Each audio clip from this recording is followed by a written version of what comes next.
Ngithathe kumele azi ukuthi uthathe umuntu nje oyihlukele yedwa. Yeah. Angithi manje sekucela ulingisa manje. Hayi mina siyulingisa mina. Yimi nje. Yeah. Okay. Yena.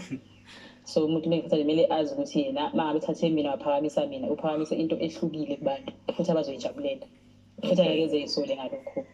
Okay, so yona into edinga kakhulu ukuthi umuntu nje ongakwazi ukuthi mayene company abanye abanawo ama-company kodwa uthi banawo amandla ukuthi hayi sisebenzisa kukumanager mhlambe uma ukhona izinto ezidingayo uyabhukwa enze isiqiniseko sokuthi uyafinyelela emidlalweni mhlambe nakhona ey'tudio nje ukhuluma ngeyalibhangi maye ukuthi isestudio nje ngiyazi ukuthi idinga amasenti ukuze iphume yonke leyo. Yeah, vele kakhulukazi ngingasho ngithi i-company right ngingayithatha mangabe ngiyithola kodwa umuntu engidinga kakhulu umuntu oyimanager.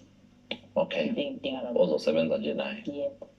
Ngizwakala ngicabanga ukuthi lapho umbukeli ngasekhaya uyayizwela yona into akhala ngayo kakhulu ukuthi umuntu nje ozothi cha Ntombi ngiyawubona umsebenzi wakho ngikubonile kugubhu lwami ngakuzwa nguthandela umsebenzi wakho ake sizame ke sisebenze kubonakale kuba khona ke ivunyelano nizobe senixoxa naye inkosazana nizothi ke masibuya uzobe sesinikeza ke inombolo nokuthi utholakala kanjani sophinda futhi simnike ithuba lokuthi ashaye ingoma yokugcina bese ke yakwazi ukuthi ke ngempela ubone ukuthi ungamlekelela ngaleyo ndlela ongamlekelela ngayo sibasuka sibalethela lokho ngambe nje manje